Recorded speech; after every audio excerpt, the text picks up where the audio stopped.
Hay algo que noto últimamente en mis redes sociales y me gustaría que me dijeras si a ti también te pasa. Abro TikTok, abro Instagram y el libro del momento es uno que te va a partir el corazón, que te va a destrozar por dentro, que vas a necesitar pañuelos.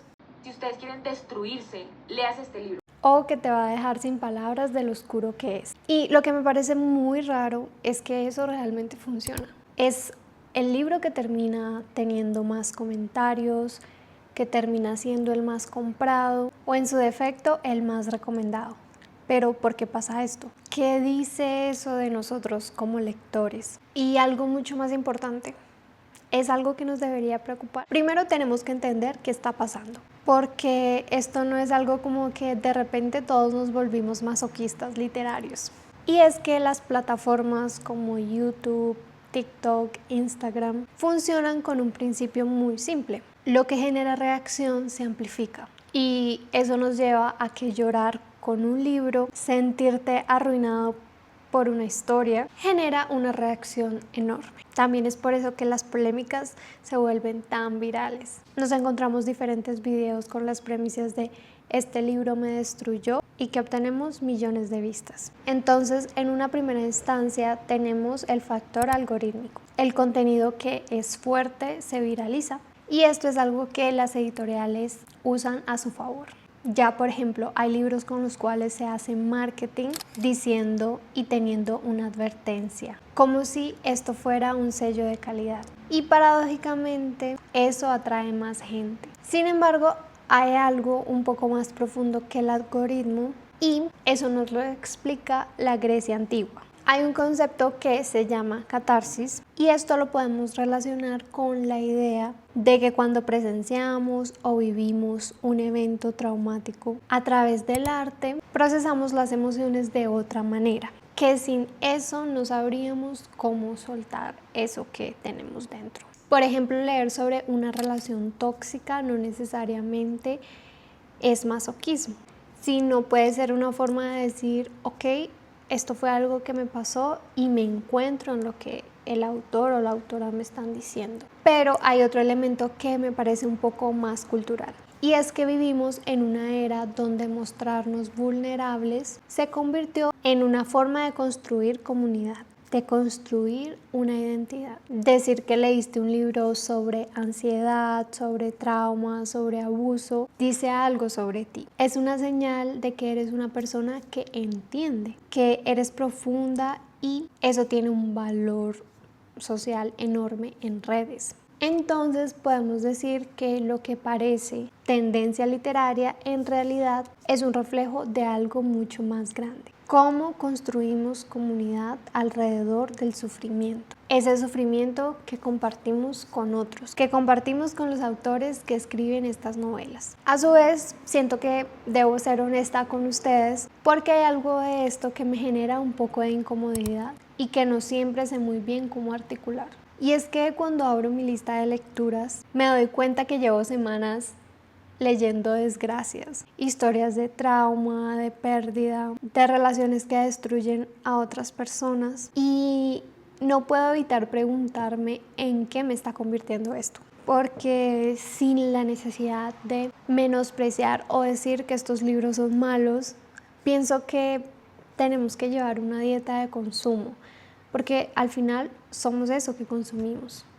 Y si yo me la paso leyendo libros que me hablan de las desgracias de otros, de sus problemas, de sus traumas, tengo que ver esto cómo me afecta a mí, emocionalmente, energéticamente. Y sin embargo, lo más frustrante de esto no es que esos libros existan, como digo, a mí también me interesan estos temas, solo que no siempre, solo que cuando estoy buscando una recomendación de algún libro, cuando estoy buscando algo, me doy cuenta que los libros virales son los que hablan específicamente de estos temas. Como que necesito un descanso en medio de toda esta literatura que vemos tan, se podría decir, oscura o muchas veces traumatizante. Y esto a veces me lleva a pensar que medimos qué tan bueno es un libro en cuanto nos haga sufrir. Y siento que esto culturalmente puede llegar a ser una trampa, porque entre más te haga sufrir el libro, no necesariamente es un libro que sea bueno. No sé si les ha pasado. Entonces, por eso también me puse a la tarea de buscar qué puede haber del otro lado. Si existen libros que a su vez también se están haciendo virales, pero por motivos diferentes, que también valgan la pena leer, pero que no te cuenten el fin del mundo. Y pues claramente sí existen, solo que tenemos que hacer una búsqueda un poco más intencional. Y lo primero que me gustaría comentar acerca de estos libros es que tienen en común que hablan de la vida cotidiana, de los vínculos, de lo pequeño y no necesariamente de un apocalipsis emocional. El primer libro, que es el que estoy leyendo ahorita, es el de Las gratitudes de Delfín de Vigan. Es una novela muy corta, está súper bien escrita y es sobre el vínculo de una mujer que ya está viejita y del vínculo que tiene con las personas que la cuidan. Habla de la vejez, de la memoria, de lo que le debemos a quienes nos cuidaron. Y no es una novela que te destroza. Te toca de alguna forma, pero no te destroza. Es ese tipo de libro que cierras y te quedas pensando por un momento en silencio, tratando de procesar lo que acabas de leer. No de una forma traumática, sino más bien porque algo en ti se asentó, como que descubriste algo que no sabías que estaba ahí. En esa misma línea tenemos a Los nombres propios de Marta Jiménez Serrano y es un libro que habla de la identidad, de la familia, de lo que heredamos sin haberlo pedido, pero desde un lugar de exploración y no desde una herida abierta. Y es que Marta escribe con una precisión que te deja tambaleando. Y muchas de las personas que lo han leído hablan de él como este libro que te devuelve algo que no sabías que habías perdido. Luego vamos con Niña pájaro glaciar de Mariana Matija. Es otro ejemplo de esa literatura que no necesita drama para ser profunda. Y en este libro ella nos da la oportunidad de reconocernos y de explorarnos como parte de la tierra. Hay esta cierta sensibilidad que se siente distinta, tipo más quieta y más contemplativa. Pero hay algo que también me gustaría mencionar y siento que es una de las tendencias más interesantes del momento y que no siempre está tan presente en redes como quisiera. Hablo de la literatura asiática, especialmente la japonesa. Me gusta porque está generando una conversación muy linda entre nosotros los lectores hispanohablantes y lo que tienen en común muchos de estos libros es justamente eso, que son historias de calma, sobre el ritual y este contraste de buscar sentido en lo cotidiano. Tenemos aquí Mis días en la librería Morisaki, que me parece un ejemplo perfecto. Es una historia sobre un hombre que llega roto a vivir y a cuidar esta librería de su tío, rodeado de libros viejos y también de una rutina muy simple. Y gracias a eso, desde ahí, él va reconstruyendo su corazoncito. No hay grandes revelaciones, no hay giros devastadores ni plot twist.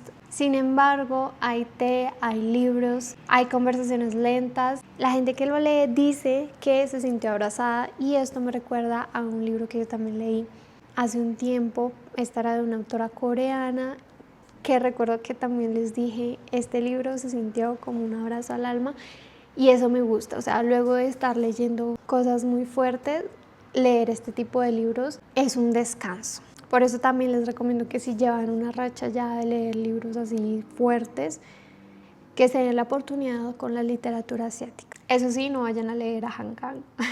Ella no escribe sobre eso. Y otros libros como La tienda de conveniencia frente al mar, La librería de los viernes, todos tienen ese espíritu. Historias que pasan en espacios pequeños, pero llenas de mucho significado. Y a su vez siento que no es casualidad que este tipo de literatura esté resonando tanto, ya que de alguna forma, como les decía hace un rato, tenemos que tener un respiro de tantas cosas raras, no raras quizás, pero sí un poco oscuras que estamos leyendo. Es necesario ese descanso o si no te vas a volver loco. Lastimosamente estos libros no son los más virales, sin embargo están ahí y cada vez están creciendo más.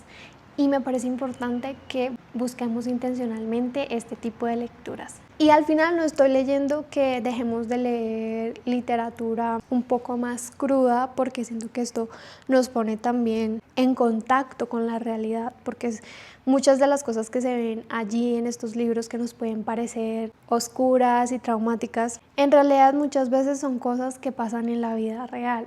Sin embargo, sí te recomiendo que seas consciente de tu dieta literaria, que tengas cuidado con lo que lees y que si sientes que ya ha sido mucho, que te des un espacio para leer algo que te reconforte, algo que sea diferente. Igualmente, esos libros van a seguir ahí, no se van a ir a ningún lado. Que tengas también en cuenta que estos libros que están de moda, no solo los leas por el hecho de que están de moda, sino que te preguntes también qué me está dejando esto y cómo estoy saliendo de esta historia. Porque al final me parece que la lectura también debería ser ese espacio donde encuentres algo de luz en tu vida.